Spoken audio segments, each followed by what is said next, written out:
Hello everyone, কি অবস্থা, কেমন আছেন সবাই? আশা করি সবাই ভালো আছেন। আজকে চলবে হচ্ছে কি দেখেন, এখানে শিম ভর্তা করব।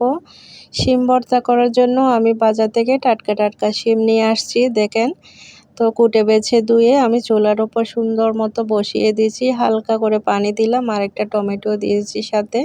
তো সিদ্ধ হওয়ার পর আমি আবার একটু তেলে ফ্রাই করে নিয়েছি, কাঁচামরিচ সহকারে। আজকে কাঁচামরিচ দিয়ে করতেছি।